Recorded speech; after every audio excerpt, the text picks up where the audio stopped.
Bonjour, et dans cette deuxième vidéo, je vais vous montrer comment on peut aller modifier les données qui ont été inscrites à l'intérieur du fichier.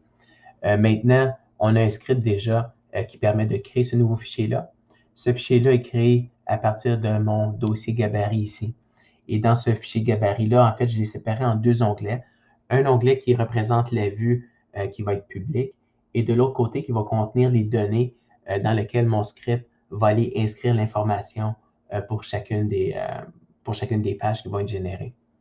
Donc, si on se rappelle ici, de ce côté-là, j'avais mon script qui allait chercher le fichier gabarit, le dossier destination et qui créait la copie.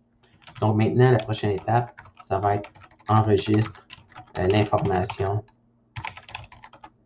dans la cellule, dans la feuille donnée, sur la feuille donnée, par exemple.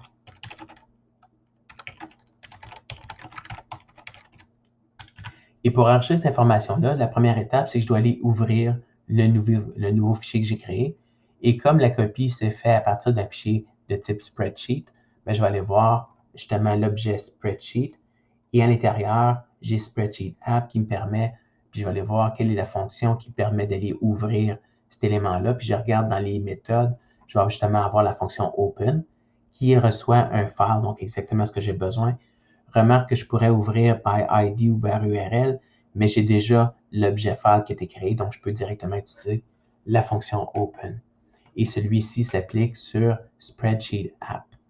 Donc, je vais aller maintenant à l'intérieur ici. Donc, je vais faire var mon spreadsheet qui contient, je vais l'appeler, disons, ma liste ou le fichier que je veux ouvrir. En fait c'est plus le gabarit, ma fiche, disons, de la personne que je vais avoir, va être égale à spreadsheet écrit correctement, app.open. Et là, l'élément que je vais aller ouvrir, c'est nouveau fichier, le fichier que j'ai créé à l'intérieur. Prochaine étape ensuite, c'est que je vais aller, une fois que mon dossier gabarit, ou en fait la copie de mon dossier gabarit est créée, ce que je vais faire, c'est aller ouvrir le bon onglet. Et si je regarde maintenant, une fois que je fais Open, je vais avoir un objet de type Spreadsheet. Donc, en fait, je voudrais montrer Open ici, là. Donc, ce que la fonction retourne, c'est un spreadsheet. Et un spreadsheet, lui, va avoir get sheet by. Puis là, je vais aller l'ouvrir dans les différentes fonctions. Sheet, ça va être S. Donc, get sheet. Puis là, il y a plusieurs, pas insert. Je cherche, je ne le trouverai pas, là. OK, get, je suis un peu proche. Donc, j'ai get sheets, mais ça va aller chercher l'ensemble de toutes les feuilles. Moi, en fait, je vais aller chercher une feuille bien spécifique, puis j'ai get sheet by name. Et je vais utiliser cette fonction-là justement parce que j'ai le nom de la fiche avec laquelle je vais accéder. Ça va être la fiche donnée. Et la fonction que je vais utiliser, c'est get sheet by name. Et cet objet-là s'applique sur un spreadsheet.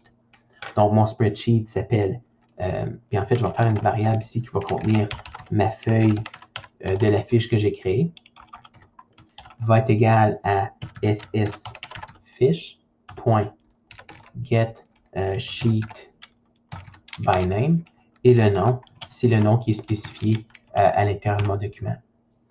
Et ensuite, une fois que j'ai ma feuille, là, je dois aller accéder à des cellules en particulier. Puis si je regarde si la cellule que je vais aller chercher sur ma feuille donnée, ça va être la cellule B2. Et maintenant, si je retourne voir une feuille, quelles sont les fonctions qui me permettent de faire ça? Et absolument, lorsqu'on veut aller chercher une valeur, les fonctions vont toujours commencer par get. Et c'est justement qu'on va avoir la fonction getRange. Et là, ici, je retourne un peu plus bas. Et là, en fait, il y a plusieurs méthodes avec la fonction getRange. Je peux aller par rangée, colonne, et ainsi de suite. Celle que je vais utiliser, c'est la fonction avec la notation A1. Et cette notation-là, ce qui est intéressant, c'est que je peux directement écrire le nom de la cellule à accéder. Donc, c'est la feuille aller chercher .getRange. Et là, ce que j'ai besoin de faire ici, ça va être juste... puis là, en fait, je pourrais créer une variable qui contient le range, mais dans ce cas-ci, je vais l'accéder directement où je vais faire les modifications directes. Donc ici, ce que je vais faire, c'est getRange. Et le range, ça va être la cellule B2 qui correspond à la cellule dans laquelle je vais aller ajouter de l'information à l'intérieur. Et je ferme. En fait, je ne la ferme pas tout de suite parce qu'en fait, ce que je vais faire, ce range-là, c'est que je vais aller modifier sa valeur. Donc, une fois que j'ai un range, ce que je vais faire, c'est aller modifier la valeur. Et encore là, il y a une fonction. D'un côté, on a les fonctions get qui permettent d'aller chercher de l'information, mais il y a également les fonctions qu'on appelle set, qui sont du type qui vont aller ajuster la valeur ou modifier la valeur. Et celle que je cherche, c'est set values. Donc, set values s'applique lorsque je veux changer la valeur d'une cellule. Et set values va me permettre de changer un ensemble. Lorsque la cellule s'étend sur plus, le range s'étend sur plus qu'une cellule, c'est là que je vais utiliser set values. Mais set values doit avoir un tableau à 2 dimensions. Donc, c'est pour ça que je reste à un exemple plus simple avec un tableau à 1 dimension. Et on regarde l'exemple ici, par exemple. En fait, je remarque dans l'exemple, c'est même B2 qui utilise. Et là, je peux utiliser ma cellule ou la fonction set values pour lui donner la valeur de mon choix. Donc, ce que je vais dire ici, c'est point set values. Puis là, ici, je pourrais marquer le nom d'une personne ou l'exemple que je vais avoir. Naturellement, comme c'est une chaîne de caractères, je le place entre guillemets double. Je vais juste modifier le nom du fichier ici. Je vais l'appeler nom fichier 1 de sorte que j'ai un deuxième fichier différent à l'intérieur.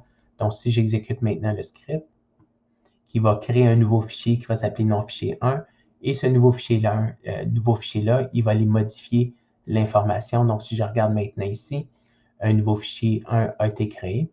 Et si je rentre à l'intérieur, je vais remarquer maintenant, si je m'en vais dans la page données, ici, j'ai placé, en fait, l'information s'est placée automatiquement. Et de l'autre côté ici, ce que j'ai fait pour la vue, en fait, publique, c'est que j'ai placé ou je suis allé chercher la valeur à afficher de l'autre côté. Naturellement, je pourrais utiliser le même principe pour aller modifier la cellule B3. Donc, dans ce cas-ci, ce serait juste d'aller ajouter une autre ligne de code qui va aller modifier ici, pas cette fois-ci la cellule B2, mais la cellule B3, et placer une autre valeur à l'intérieur. Si c'est une valeur de type numérique, je peux placer simplement un nombre directement, ou je peux également placer une variable. Donc, si j'avais une variable qui contient des données, je pourrais placer le nom de la variable à l'intérieur.